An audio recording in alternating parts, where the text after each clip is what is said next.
की आपल्याला ती गोष्टीचा उपयोग होणार नाही. मग ते आपल्याला परवडणार आहे का? नाही, कारण इतका पैसा खर्च करून जर ती गोष्ट आपण घेतली असेल तर त्याचा उपयोग करणं आपल्याला महत्त्वाचं आहे. तर ती गोष्ट आपल्या उपयोगात यावी असं जर आपल्याला वाटत असेल तर त्या गोष्टीबद्दल थँक्यू म्हणणं, त्याला प्रेम देणं, त्याला वापरणं, दुसऱ्यांना वापरायला देणं. थोडे दिवस ठीक आहे की तू वापर थोडे दिवस, तर ह्या पद्धतीने आपण करू शकतो. तर ज्या कोणत्या गोष्टीमुळे आपल्याला हे निगेटिव्ह फिलिंग येत असेल तर त्या गोष्टीला आपण त्या पॉझिटिव्ह फिलिंग कसं देऊ शकतो या गोष्टीकडं लक्ष द्यायचं आहे. मग तुम्ही जर तसा विचार केला तर तुम्हाला आपोआप त्याचं उत्तर सापडेल की ठीक आहे, या गोष्टीसाठी मग मी असं करू शकते, असं करू शकते, असं करू शकते. तुम्हाला आपोआप पर्याय दिसतील आणि त्या गोष्टीचा चांगलाच उपयोग होईल. मग ते तुमच्यासाठी होईल, दुसऱ्यांसाठी होईल, पण होणं इम्पॉर्टंट आहे. तर इथं आपण जे काही विचार करतो पैशाबद्दल, तर त्याच्यामध्ये कुठं कुठं आपण त्याच्याशी संबंध आहे त्या गोष्टींचा, तिथं तिथंपर्यंत आपल्याला त्या गोष्टींचा विचार करायचा आहे. एखाद्या गोष्टीबद्दल आपण कोणतीही गोष्ट असेल, आत्ता जे मी जसं म्हटलं की कोणती गोष्ट घरात जरी असेल तर त्याबद्दल वाईट फिलिंग असेल तर ते तर काढून टाकायचं किंवा काहीतरी त्याचा चांगला उपयोग करणार आहे मी असं स्वतःला म्हणायचं, म्हणजे आपोआप तुम्हाला ती गोष्ट चांगलीच होणार आहे. तर जेव्हा आपण एनर्जी चांगली देण्याचा प्रयत्न करतो तर आपल्याला ती एनर्जी त्या गोष्टीकडूनही चांगली मिळत असते. आणि प्रत्येक गोष्ट ही एक एनर्जी आहे. कोणतीही गोष्ट असू दे, जे काही गोष्ट आहे ती सजीव असू दे, निर्जीव असू, ती एनर्जी आहे. तुमची जी एनर्जी जाते, तुमचं जी भावना जाते त्याला, तेच त्याच्याकडनं परत येतं. त्यामुळे लक्षात ठेवायचं की आपली एनर्जी आपण चांगली ठेवायची, तर ती समोरच्यापर्यंत पण चांगलीच जाते. तर पैशाबद्दल ज्या काही निगेटिव्हिटी असतील, काही असतील, तर लिहून फाडून टाकायच्या आणि अफर्मेशन बोलायचे. जे आत्ता मी तुम्हाला मेडिटेशन ऐकवलं ते मेडिटेशन तुम्ही रोज ऐकू शकता, किंवा 5 वाक्य मनीसाठीचे बोला. I am money magnet. माझ्याकडं पैसा सहज येत आहे. मी जे काम करत आहे ते खूप आनंदाने करत आहे. त्याचा मोबदला मला खूप छान मिळत आहे. त्याबद्दल थँक्यू युनिवर्स. आणि मैं पैशाला प्रेम करते आणि पैसा मला प्रेम करतो. ही 5 वाक्य जरी तुम्ही रोज बोलला तरीही बास आहे. पण ती बोलायची केव्हा? जेव्हा आपलं सबकॉन्शियस माइंड ॲक्टिव्ह असतं. रात्री झोपण्याच्या आधी आणि सकाळी उठल्याबरोबर हे 5च बोला. कारण कामाबद्दल बोलणं खूप इम्पॉर्टंट आहे, कारण त्याच्यामुळेच आपण पैसा कमवत असतो. पैसा आपला कुठून येतो? आपल्याकडं कुठून येतो? आपण जे काही काम करतो तिथून येतो. तर त्या कामाबद्दल कुठं आपल्या आतमध्ये निगेटिव्हिटी असेल तर तीही काढून टाकायची आहे. मी माझं काम 100% चांगलंच करत आहे, मी चांगलंच देत आहे, हे जास्त बोलण्याचा प्रयत्न करायचा. एखाद्या वेळेस आली निगेटिव्हिटी, काहीतरी आपल्याकडनं चुकीचं बोललं गेलं तरी पटकन ज्यावेळेस बोललं गेलं असेल त्यावेळेचं फिलिंग करायचं आणि त्यावेळेस स्वतःला सांगायचं की मला असं म्हणायचं नव्हतं, पण माझ्या लक्षात आता आलेलं आहे, त्याबद्दल थँक्यू. मला त्याबद्दल असं म्हणायचं होतं की मी ते काम चांगलंच करत आहे, त्याबद्दल थँक्यू.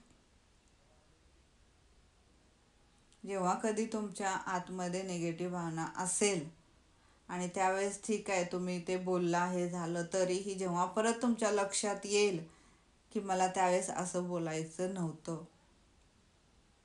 तर परत तो प्रसंग आठवायचा आणि त्या प्रसंगाच्या तिथं जाऊन क्लिअर माइंडने स्वतःला सांगायचं की मला तिथं असं बोलायचं नव्हतं, मला तिथं काय तुम्हाला पॉझिटिव्ह बोलायचं होतं ते तिथं बोलायचं. मग की मला याऐवजी इथं हे पॉझिटिव्ह बोलायचं होतं, मी त्यावेळेस नाही बोलू शकले पण मी आत्ता हे बोलू शकत आहे, त्याबद्दल थँक्यू.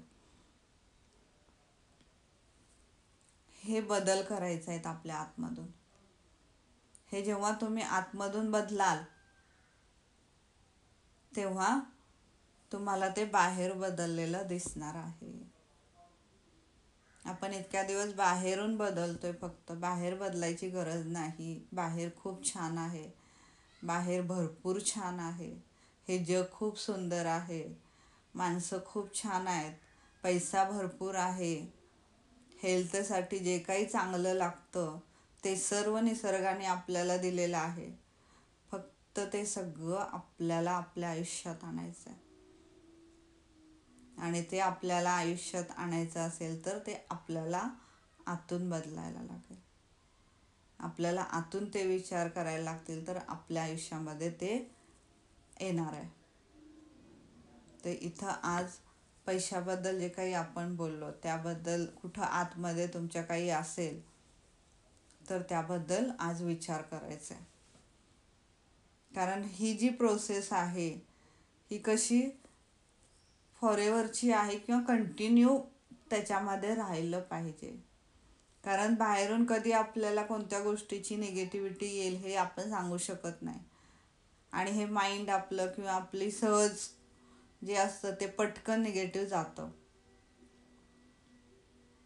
तर त्याकडेही लक्षात द्यायचं आहे की ते जे काही आपल्याकडनं जातं आहे त्याला आपण नाही जाऊ दिलं पाहिजे.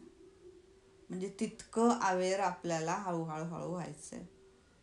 पटकन नाही होणार हे, पण हळूहळू होऊ शकतं आणि ते हळूहळूच करण्याचा प्रयत्न करायचा आहे. तर पैशाबद्दल पॉझिटिव्ह एनर्जी ठेवायची. जी काही वस्तू आपण घेतोय त्यासाठी जे काही बिल येते आपल्याला, ते बिल देताना थँक्यूच म्हणायचं आहे किंवा चांगलाच विचार करायचा आहे. किंवा जेव्हा घेतो तेव्हासुद्धा या गोष्टीचा मी खूप छान वापर करणार आहे, त्याबद्दल थँक्यू. बाकीचं जेव्हा आपण दुसऱ्यांना पैसा देतो त्यावेळेस पण चांगल्या भावनेनेच द्यायचा आहे. म्हणतो ना आपण नियत अच्छी होनी चाहिए. इथं नियतला इम्पॉर्टंट आहे. आतून तुम्ही काय फील करून ते दिलंय त्याला इम्पॉर्टंट आहे. तर ते बघायचं आहे. आणि जे काही आपल्या रोजच्या रुटीनमध्ये जे काही आपण करतो ज्यामुळे आपल्याला पैसा येतो त्या गोष्टीबद्दल कुठं आपल्याकडनं काय जातं आहे का निगेटिव्ह, त्या गोष्टीकडे लक्ष द्यायचं. आपले सहकारी, आपलं जिथं जे काम करतो तिथलं वातावरण जे काही असेल त्या गोष्टीबद्दलही कुठून आपल्याकडनं काही जातं आहे का निगेटिव्ह, त्या गोष्टीकडेही लक्ष द्यायचं. तर ह्या सगळ्या गोष्टींकडे लक्ष देणं इम्पॉर्टंट आहे. तर तुमच्याकडे जो काही पैसा येतो त्या पैशाबद्दल तुमच्या आतमध्ये इतकी एनर्जी, इतकं हॅपीनेस असेल तर तुमच्याकडे पैसा सहज येणार आहे, सहज येणार आहे. तर इथं आपण इतक्या दिवस पैशाबद्दल थँक्यू तर म्हणायचंच आहे, पण पैशाबद्दल आय लव्ह यू सुद्धा म्हणायचं आहे. मी पैशाला खूप प्रेम करते आणि पैसाही मला खूप प्रेम करतो. हे वाक्य तुमचं पाहिजेच. कारण कोणत्याही गोष्टीला आपण जेव्हा मनापासून प्रेम करतो, तिला आपुलकी दाखवतो, त्याबद्दल विचार करतो चांगला, तेव्हा ती गोष्ट आपल्यासाठीही चांगलाच विचार करते, आपल्यासाठीही चांगलीच उपयोगाला येते. त्यामुळे हे वाक्यही तितकंच इम्पॉर्टंट आहे जितकं आपण थँक्यू म्हणतो. तर हे जी 5 वाक्य मी सांगितली ती 5 वाक्य लिहून ठेवा आणि ती रात्री आणि सकाळी दोन्ही वेळेस 3-3 वेळेस म्हणायची आहे. आणि मी जे आता मेडिटेशन घेतलं ते मी ग्रुपवर पाठवलेलं आहे, ते तुम्ही रात्री झोपण्याच्या आधी ऐकायचं. आणि बाकीचं जे आहे पैशाबद्दलचं, ते जे मी आत्ता सगळे पॉईंट सांगितले ते परत पाहिजे तर रेकॉर्डिंग ऐका आणि त्या पद्धतीने रोजच्या रुटीनमध्ये ते आणण्याचा प्रयत्न करा, सवयीमध्ये आणण्याचा प्रयत्न करा. ते जास्त इम्पॉर्टंट आहे. ओके, चालेल. तर थांबूया आपण इथं. Thank you so much.